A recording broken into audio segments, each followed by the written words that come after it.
all-new episode of the Jeremy White Podcast, Tuesday at noon. Available wherever you stream. Catch up on past interviews and episodes on demand now. Subscribe so you don't miss any of it. Hey, Terry, how you doing? Hello. Hello. Good. How are you guys? Good. I'm Mitch. I'm the one who called and set it up, and Jeremy, of course, is our radio DJ. Nice to meet you. Hi, Jeremy. Yes. Well, Likewise. well, listen. Let's get right into this. Because how much time do we have, by the way, Terry? What's your schedule like today? It's pretty open. Yeah, we got like 20 minutes, 30 minutes. We'll be good. Oh, yeah, for sure. Oh, perfect. Because there's so much to talk about with you. In fact, let me get started with this one. It's the exit stage left, and we talked about it on the phone. This is a show that I went to. I was in the audience. I saw Max Webster, and I saw Rush. You took the tape back to Morin Heights, and you fixed it up a little bit. Talk to me about recording that and capturing the band live, because they weren't happy with the first live album, so they wanted to sort of make this one perfect, I guess. Yeah, okay. We it was recorded in a number of different cities. Ottawa, Vancouver, Toronto, and yeah, I think that's about it. Ireland too, wasn't it, or somewhere in Scotland, or We did some stuff in the UK. We did Glasgow and London, but I don't remember how much of that we actually used for that particular album. It's a long time ago. It certainly is. I didn't make notes. Yeah. So then, how much of it is fixed in post production? Oh, not a whole lot, as I remember.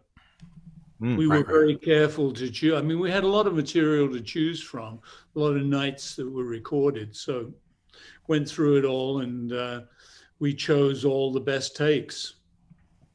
Yeah. So I'm wearing my Les Studio Morin Heights shirt, which is kind of hilarious because at the radio station, our main broadcast engineer, Kim Bickerdike, worked on a session with you guys in 1978. And he was telling me the story how on the song Natural Science, it was you and Kim, you went down to the water and you both were recording yourselves playing with the paddles, getting the paddling sound on the song. And he was like, put on Natural Science. So we were listening to it, and we were listening to the songs, and he was like, right there, that loud splash, that's me on the paddles right there. Oh my goodness. So many of these little details just sort of get, dare I say, washed away. Yeah, exactly. Right. But I thought it was hilarious. I was like, damn, like, there's just so many cool little things like that happen on records that people aren't necessarily aware of. And then here I am, almost 40 years later at the radio station, a 27-year-old kid, and the engineer's like, that's me playing the paddles on the Rush album. Like, wow.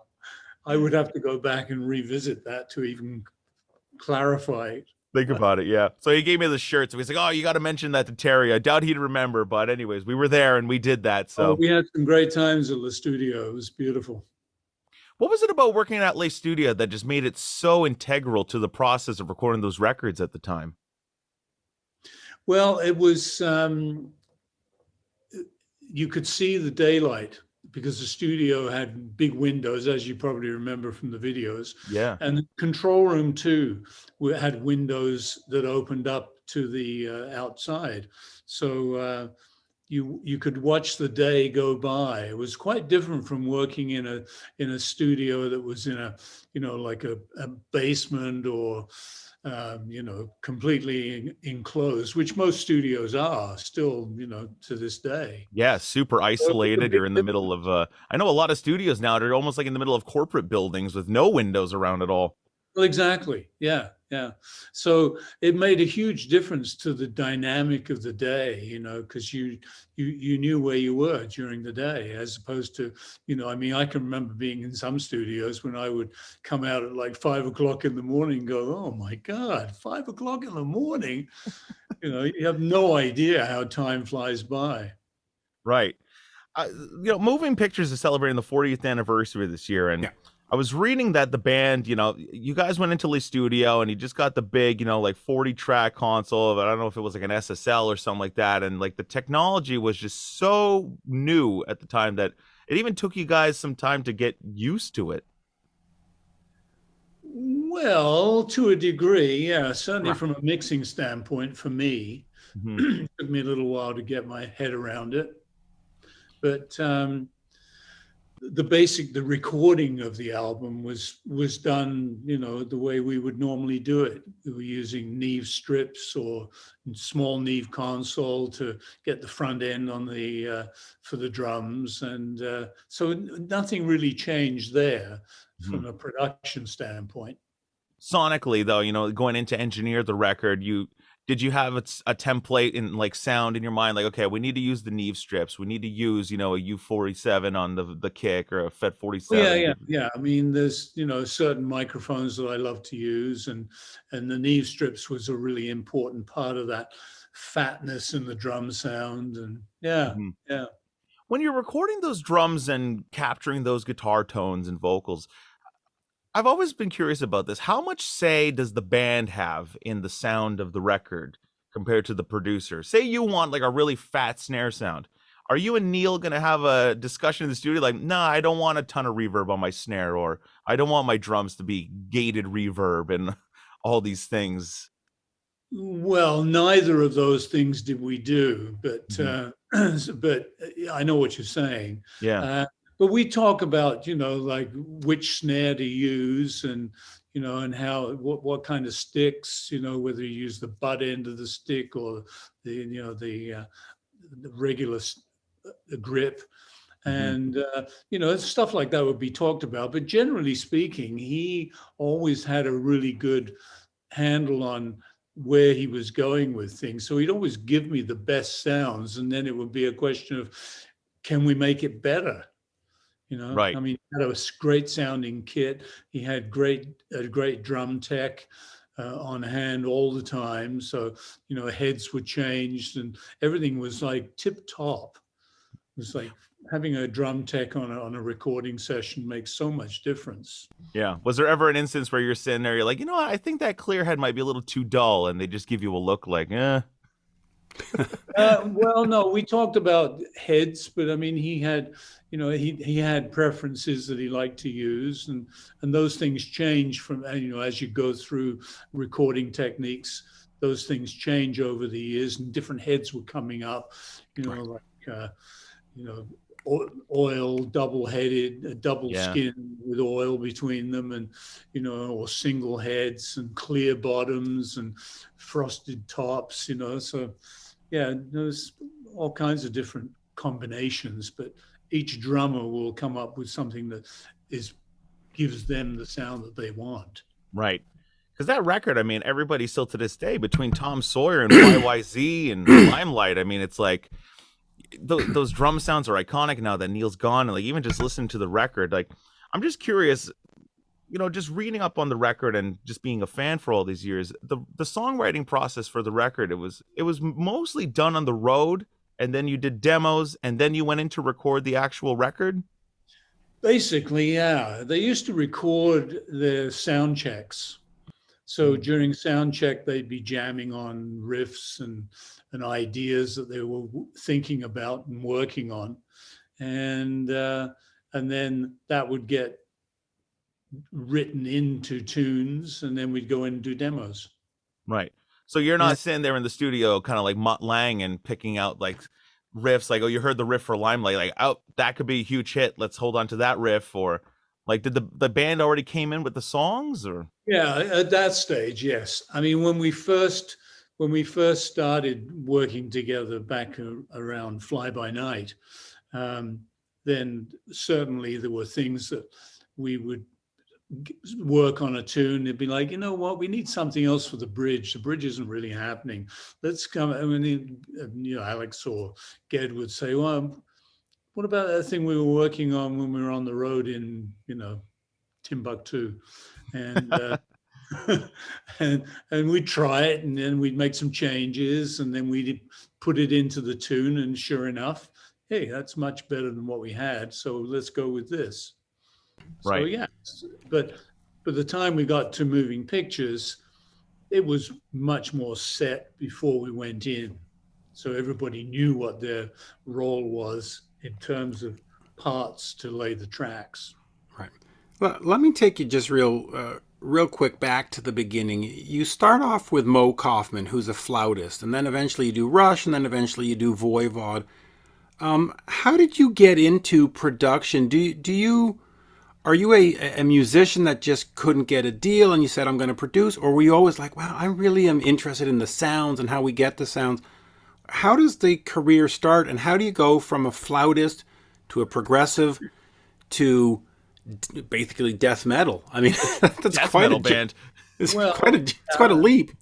although, yeah, incidentally, the Angel Rat Yeah. has just been remastered by Peter Moore, Oh and wow. it sounds absolutely stunning. I was so thrilled when I heard it. Oh wow. I never heard it sound that good. You know, we never quite got it to sound that good. And CDs were, fairly new in those days. And So Hmm. now, was it remastered or remixed? it's remastered. It wasn't remixed. It's my Okay. original mix, Mm. but it's remastered and for vinyl and CD, and it sounds fantastic. It sounds great. So okay, so how that I'm going to have to check out. Yeah. But how do you get into production? Because a lot of times you talk to a producer and they go, "Oh, I'm a failed musician, but I was hanging around the studio and and I gave my opinion, and they said, oh, I like that opinion." So No, that wasn't the way it happened for okay, me. I mean, I started working in the studio when I was like 18, 17 and a half, 18. But I started working with some amazing people right off the bat, like Ginger Baker and The Who, and, Right. like all these different musicians who had a huge influence on what I was doing. And, but I was an engineer, and I was tape hopping originally and then engineering, and then came to Toronto in '69 and with Doug Riley and started Toronto Sound. Mhm. And so I was still an engineer basically, and that's my background. I mean, I played piano when I was a kid, but I'm not musically inclined in that way, so Mm. I never became a musician. So you really enjoyed being on the floor and moving those microphones around and turning the knobs and Yeah, and arranging tunes and and recording bands and getting sounds and all that sort of stuff. Yeah, definitely. But one day I was working with a band in Toronto, and I was putting so much energy into the production of this track right. as the engineer. I just went, you know what? I got to stop doing this. I got to start being a producer. This is crazy. I'm giving so much away as an engineer. And and by the time you paid all your expenses, the studio was breaking even over a year. So I started producing. you were able to charge more. Well, at that stage, it was, believe me, it wasn't a lot, but it was just the fact of building a career.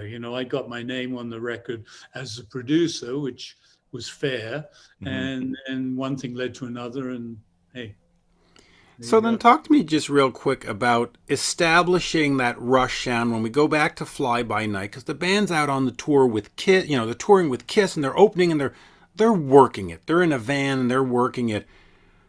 Talk to me about that sound.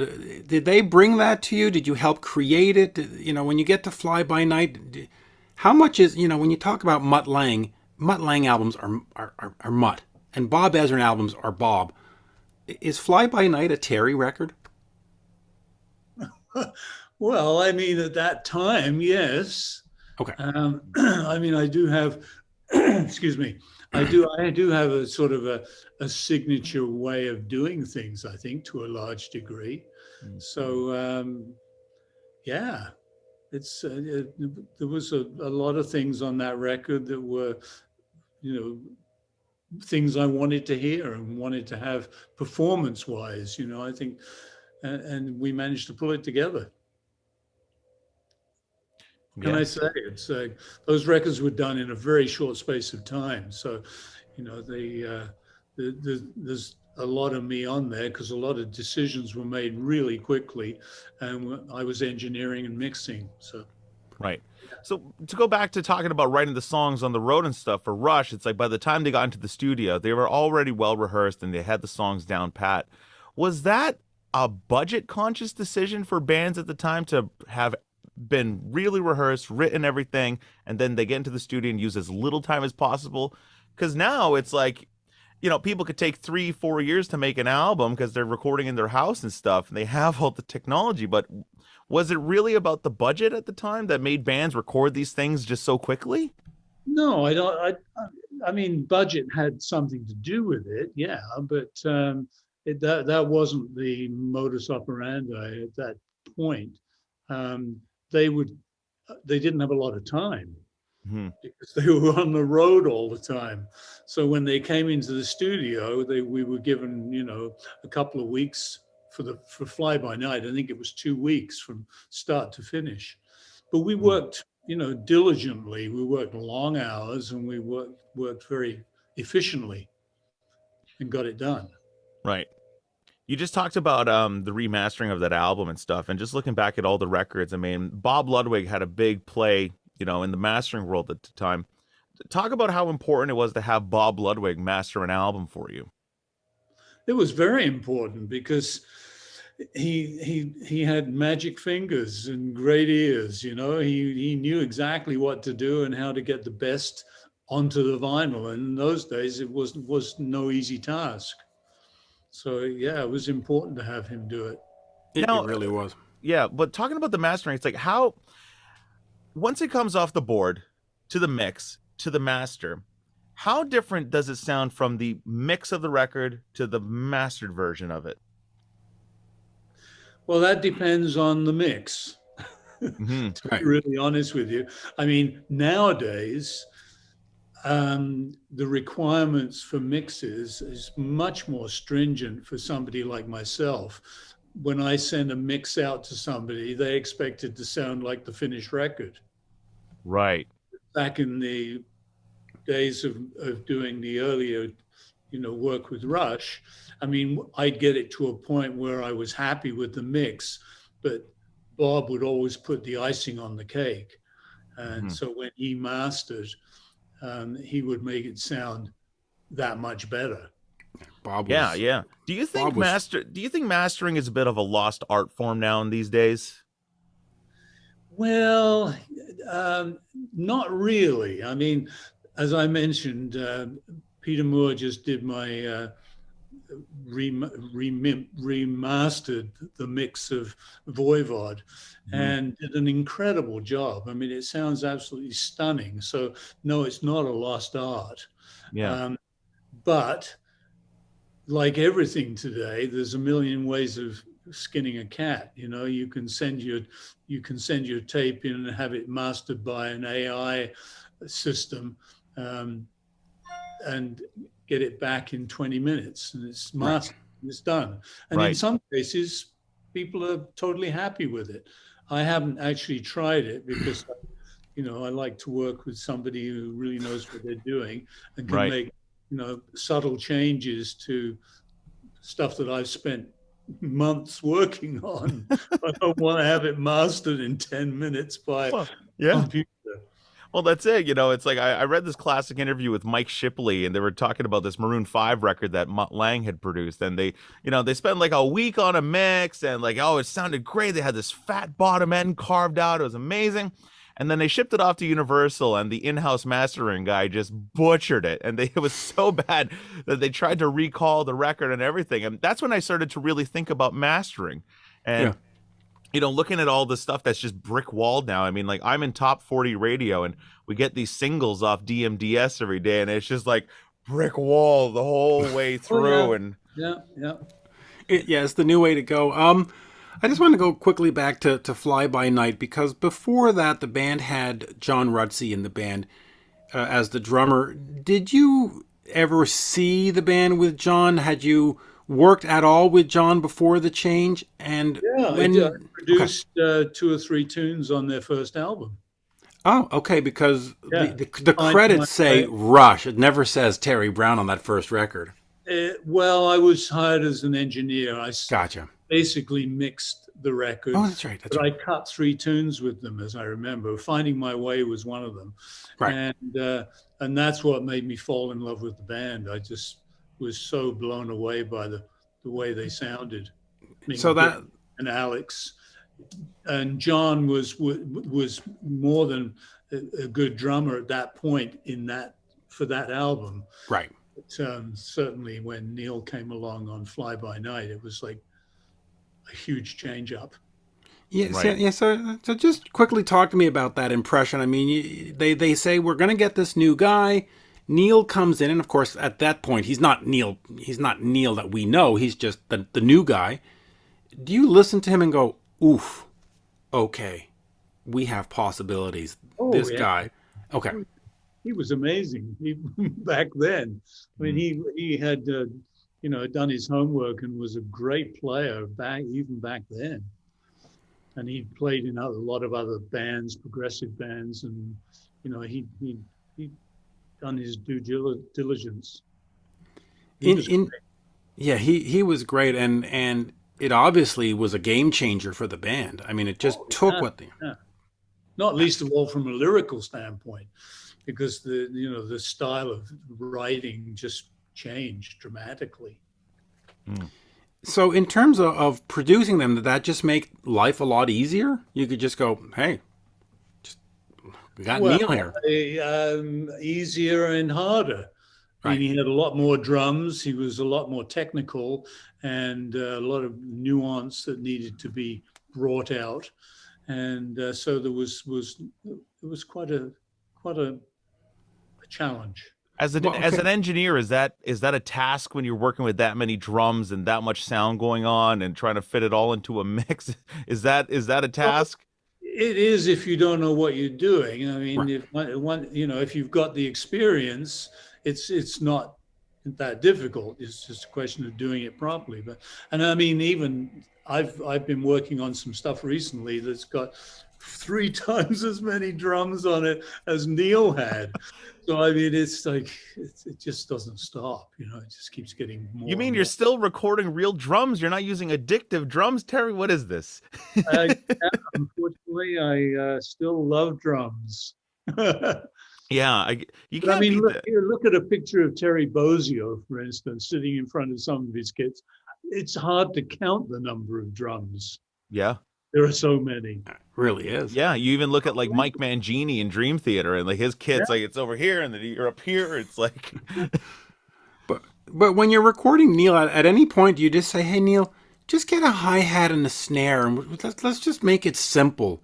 Or was that sort of intricate drum sound just so essential to what they did that you just had to have it? Yeah, I think you'd have a hard time cutting some of those tracks with a kick and snare mhm, and a hi-hat and maybe one crash. I mean, yeah, certainly you could do it, but it just I wouldn't sound right. I mean, it would just be, yeah. Can you imagine the Charlie Watts sound in Rush? Come on, that'd be kind of fun. yeah. Well, hey, you got my radio engineer's paddles on Natural Science, Permanent Waves. So there you There go. you go. I do want to take up on that paddle thing for a second. You go back to the records and you hear Judas Priest where they had cutlery and they had to create the sounds. Now we don't really do that. We go, oh, I need a sound like this. You click a button, no, click another. How creative and how difficult sometimes was it to get those sounds? Uh, Not that difficult. I mean, if you have to be able to come up with the sound in your head first Right. and decide what it is you need, and then you just go out and do it. And I still do that. If I need a sound, unless it's an F1, jet that needs to be for real because it's seen in a shot, then obviously, as you say, you press the button and you get what you get. But I mean, if you're creating something from scratch, you literally have to do that, like Foley. That's Right. what it is. Well, Really. that's basically you're almost like painting a picture in reality. Yeah, of course. So you're still very much in favor of getting that sort of natural sound and not using the technology. I mean, That's a fair thing to say. I mean, I use the technology all the time, but as far as pressing buttons and just calling up samples, no, that's not my thing. I just don't.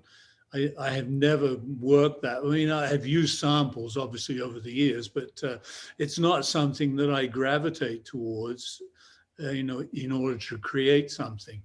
Although, having said that, I have used Superior Drummer and done some pretty convincing programming that. See, Terry, I knew you were guilty. I knew you weren't as old school as you play it off as. Well, when I was saying that, I was thinking, well, hang on a second, I did do it. But I mean, I've cut a couple of records where we had a limited budget and I didn't have a studio access at the time I was making records. And so I cut the drums myself with a Superior Drummer. So I want to follow up on the use of technology, because now we're into the pitch correction and the auto tune. And, a lot of the older producers will say, well, back in the day we did it this way. But back in the day was also a pain in the ass of having to cut tape and glue stuff together. So where are you in terms of the technology? Do you like sort of the old way of really having the band in there and a mistake's a mistake? And if the vocal's a little bit whatever, there's a perfection in the imperfection? Or are you like, man, this new technology is a godsend. I don't have to deal with any of this nonsense anymore? Where are you in terms of technology? I think the technology is amazing. Okay. And I love it. And I use it all the time. And I have to confess, I'm mixing in the box. Wow. I didn't think I would ever admit to, especially on a show like this. Right. But but I'm getting great results. It's not compromising the work that I'm doing. Oh, see, I was going to say Luddite or progressive, and so obviously you're definitely a progressive. Talk about digitally. I've been mixing digitally now ever since Moving Pictures, and I've only mixed one album to an analog piece of tape in the last 40 years. Wow. So even like when you were mixing, Moving Pictures on, the 48 tracks, it must have been an SSL at Morin Heights at the time. It was, yeah. Yeah. So you're doing that, you got the incredible SSL sound. Was it still important to have all the outboard gear? I mean, the harmonizers were just coming out and stuff, and. Well, yeah, it could be, I mean, we used hardware back in those days. Now we're using a lot of software, but doing the same kind of things, really, like using the harmonizer and, pitch shifting. And where would you utilize those in the track? I mean, one story I love is that Mutt Lange apparently used the 910 to drop the pitch of the snare on Back in Black to like give it some depth in the mix. And I was like, well, people were they were innovating even back then to try and create some inorganic sounds. And absolutely, yeah. We were adding to things back then, and like sorting out vocals, you could use a harmonizer to correct vocals, but it was very painstaking, and because you had to do it note by note, so it took a long time. Whereas now you can just throw on a pitch corrector and spit it out the other end, and it sounds pretty darn good. Yeah. What was one of your favorite pieces of outboard gear to use at the time? Eventide made a delay line, and I forget what it was called, but I know we had a lot of fun with that. We actually got one right at the beginning of doing 2112. And I didn't have one at the studio. We rented it, but that was a big part of 2112. That's a great thing. One of my friends is a producer named Steve Thompson, and he worked, of course, with Michael Barbiero, and they've done Tesla Mechanical Resonance and Justice for All, and so on and so forth. But they worked with you, or they're credited on the same album as you, Cutting Cruise Broadcast. Yep. Which gave us I Just Died in Your Arms Tonight, a dare I say, iconic song. I mean, everybody knows it. Come on, Mitch, sing it for him. Just sing it for him. Oh, I can't sing, but it's such an icon. And I've actually interviewed the band about the song. But so let me just ask you, were you working with Steve and Michael, or was it one of these where one team came in and then another team had to be brought in later? And if so, how do you sort of divide and decide? And ultimately, you got the single. you got the song. Yeah, it was one of those situations where they tried to record starting the recording of the album 3 times, and I was number 3. Wow. So I inherited some of the things that Thompson Barbiero had done, and also it's rude of me, but I forget the fellow's name who was the second producer. I have it here, John Jansen. Yeah, that's it, John Jansen. So some of the things that he did were inherited, and then we started again, but we used some of those ideas. And on Died in Your Arms, some of the tracks we used, which had been recorded. Yeah, that iconic keyboard intro, was that your idea? No, it wasn't. Yes, it was. Shh. We don't tell anybody. But I did the rest of the record. Yeah. And it was a lot of fun to do, and we had a great time making that record. Yeah, listen, Nick's a great guy. I did an interview with Nick, and he's just he's brilliant. Just before, I want to take up on another thing you mentioned. You mentioned the Toronto studio. Back then, there was also Nimbus 9 with Jack Richardson and Bob Ezrin. Was that all part of the same thing, or were you two in competition? And you're like, we have Rush and we have Alice Cooper. How was that? Was it two competing things, or? Well, I mean, we were in competition with each other to a certain degree, but I mean, we didn't really sort of deal with it that way. I had clients and artists who wanted to work at my studio or our studio, and Bob and Jack had people that wanted to work there, and they were producing more stuff. So, they had it was more of a production studio. Mine was more of a recording studio for everybody. What's the difference there, though? Well, people would hire the studio with me as engineer, or Peter Houston, who worked with me for a number of years, and different engineers that came through our place. And they'd hire the studio with an engineer, and then they come in with a producer, and they make a record or cut a track or whatever. Yeah. Whereas in Bob and Jack's situation, they were producing quite a lot of stuff. I mean, even back then, Bob was producing Peter Gabriel, and Jack was obviously producing the Guess Who, and and it was all bringing in stuff that they were working on. So it was a slightly different situation for them. It was interesting, though, that sort of Toronto was the epicenter of the 70s. And then when we get to the 80s, it becomes Vancouver and Bob Rock and Bruce and Jim Valance. It's, hey, Canada has a great contribution to making great music. I'm going to ask you that. Yeah, go ahead. No, as I was saying, it's incredible. I think per capita, the percentage of success coming out of Canada is pretty damned high. It is. Well, so let me just take up on that. Why is it so high, though, with the international artists? I mean, we have Bryan Adams and Celine Dion and Anne Murray, but why don't we have more bands that, like, why isn't Helix or Honeymoon Suite or Gowan, why aren't they super mega stars? I mean, we have all the technology and the producers and the infrastructure. Well, I mean, but you mentioned 3 artists that were huge back in the 70s. Right. So, they're obviously 40 or 50 years older now. Yeah.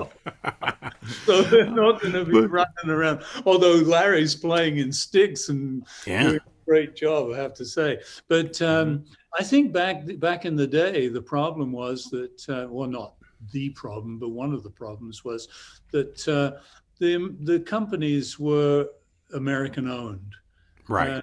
So a lot of the directives which came down from head office didn't allow for some of these bands to really show their true colors. Very disappointing. I mean, and the fact that you should bring that up. I mean, Larry Gowan's records were amazing. They should have been worldwide hits, but they were somehow suppressed. Well, I'll tell you this. This is. I had a conversation with Larry about this, or Lawrence, and he said, Mitch, I was sandboxed. the record company sandboxed me. They said that you're a Canadian artist. We will promote you in Canada, but we're not spending a dime in London. We're not spending a dime in LA. You are going to be a Toronto, Montreal, Vancouver guy, and that's it. That's your sandbox. There you go. That sort of bears out what I'm saying. Yeah, and I've heard that from other bands too, Honeymoon Suite, and it's just yeah. like, wow, it's terrible. I want to ask you about the Terry Brown sound, because when we talk about Mutt Lange, we point to Pyromania and Hysteria and Back in Black and Foreigner 4, and when we talk Bob Ezrin, we talk, Welcome to My Nightmare and Kiss Destroyer and Pink Floyd The Wall. What is sort of your sound, and is there a Terry Brown sound, and how influential were you to Rush, and do you have that sort of same stamp that Mutt does on a record or that Bob did on a record? Well, we're different producers for starters. Of course. I mean, Bob's a very accomplished arranger and piano player, and he's got serious chops that I don't have. Right. My strengths came from an engineering standpoint originally, and so I think I do have a bit of a stamp on the stuff that I do, but not in the same way. I tend to work with artists who have very sort of definitive sounds and direction, and then my job, I always felt, was to bring that out in those artists, and I think I did an okay job with quite a few of them. Well, you certainly did. So if I hired you, let's say I'm putting together a band and I hire Terry Brown to produce, what can I expect? What is that like that first day? Where do you come in and say, you're going to do this, you're going to do that? Or do you say, Mitch, show up with your 10 songs and we'll go from, like, what is your process? There's an awful lot of background stuff that goes on prior to that day in the studio. I mean, I would listen to all the right. Decide on what tunes, obviously with you, which would be part of this album, or, obviously that's even changing these days, but we'll talk about an album, and we'd figure out what tunes we're going to do. Then we'd start arranging them, and how are we going to approach these tunes? Maybe this tune works great the way it is, maybe tune 2 doesn't work very well, but we like the song, so how are we going to approach the arrangement? Then we decide, are you a band or are you an individual artist? Should we put a band together, and who would that be? Who would we want as our prime players? Or if it's a band, we've got to bring all the best guys. Right. By the way, I'm hiring Steve Lukather because you don't get better than that. I'm just true. Well, Terry, and Leland Sklar. I'm starting off with Leland Sklar and Steve Lukather. You don't beat that. Pretty good start. Yeah, pretty decent. Well, I got a question now. So it's funny he's talked about arrangement. I mean, you're credited as arrangement on a lot of the Rush records. I mean, specifically, you look at Moving Pictures, and there's so much stuff going on in those songs. Are you sitting there and they bring a song like YYZ in, for example, and they got that big bridge section with the keyboards, and I think that's my favorite breakdown of a keyboard section on any record. Now, are you sitting there and saying to them, okay, we need a keyboard bridge right here? What does that mean when you arrange the song? Well, arranging can be arranging from scratch. Or you can be arranging things once you've got a basic template. And that keyboard idea was already there, but you fine tune it, you fine tune the sounds and the dynamics. There's a lot of little details in arranging that aren't just chord changes. Yeah. Well, when you think classically arrangement, you're writing out all the charts for every violin note and every piccolo note. Whereas on the rock record, I mean, do you tell Neil okay, right there on the third beat of bar 4, you need to do a little China hit or something, or are you helping arrange it that way? You wouldn't do that with Neil because he'd already have it in there. I might ask him to take one out. but I certainly wouldn't. No. Right. But no, so you're not sitting there and saying, okay, Alex, you start with the Limelight riff, and then Neil, okay, fourth bar, and you're gonna come in with the drum fills, and then the song's gonna kick it. Like, are you? Is that part of the songwriting process, or is that arrangement? Those are arrangements. Yeah, that's the arrangement process. And the songwriting is basically melody and lyric Okay. and changes. So So had that, you not been producing, Limelight or Tom Sawyer could probably sound completely different than they sound right now. oh, for sure. Absolutely. Wow. Hey, great songs. And by the way, Spirit of the Radio is the greatest Rush song ever. I'll just throw that in there. But before we let you go, I have this question. You work with the band for 10 years, and they eventually get to Grace Under Pressure, and they choose not to work with you. Do you at that time, are you upset, or do you like, you know what? Good, because you probably need a little renouveau, a little freshness. It doesn't hurt. Talk to me about that period. Is it one of disappointment or one of like, no, we've done what we could do. It's smart to go get some other air. well, it was disappointing in some respects, but Of course. in other respects, it was, I think, a little bit of a relief, really, because I wasn't really sure where the band was going when we were doing Signals. Right. Mhm. So there were things that I was not objecting to, but I was questioning. So yeah, I think it was a little bit of both. Bittersweet. And Mitch, you're wrong. Subdivisions is the best Rush song. Just throwing that out there. Spirit of the Radio. You can't beat Spirit of the Radio. I can air drum that entire song perfectly, by the way. The problem is there were too many good songs. Yeah. Yeah. So Great position to be in.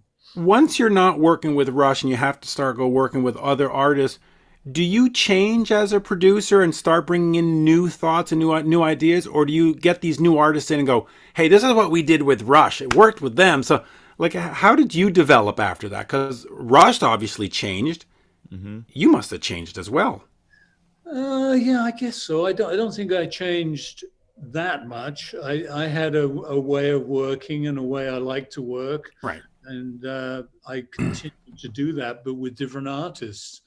You know, I still wanted to get the best out of artists that I could in terms of performance and choosing the right songs for their records and, and replacing members of bands that weren't satisfactory and adding outside musicians on situations where we, needed some embellishments. Mm-hmm. So don't think I changed that much. I got a question for you. I mean, your relationship with Ray Daniels over the years, of course, he went on to work with Van Halen in the 90s. Was there any talks of you ever potentially working with Van Halen at some point? No. Damn. Never. Nope. That's too bad. That could have. Would you have wanted to had you been asked? I mean, No, it never really crossed my mind at that point. I mean, I was busy doing a whole bunch of other things, and and things were important to me. Mm-hmm. So sorry about that. I like that. It's a Halloween theme. The Twilight Zone. Yeah, so it never even crossed my mind. Oh, that's I mean, I worked with Rush a long time prior, so for me to get involved with Van Halen just seemed like a non-starter. Well, it could have been cool. So, It just to would go have back been to the beginning question, you went from flautist to progressive to death metal to whatever. Is producing just producing, or do you prefer a certain genre, or just sort of tie it all together? How we went from a flautist to a death metal band.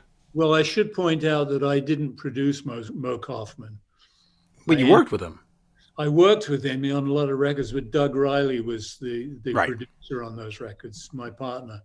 And so I love recording all kinds of bands. I mean, ever since I started my career, I've recorded rock, I've recorded blues, and recorded jazz records. So I had that experience of recording all kinds of different music and relating to different players and being able to record them properly. Thank goodness. So, from flute to heavy metal didn't really, didn't seem to me to such a big jump. Well, I think as an engineer, you just want to record really good sounds. Yeah, exactly. And I like producing really good records. Yeah, like working with good people, capturing good sounds. I mean, that's the job. Yeah, exactly. It's It's perfect. yeah. So Looking back,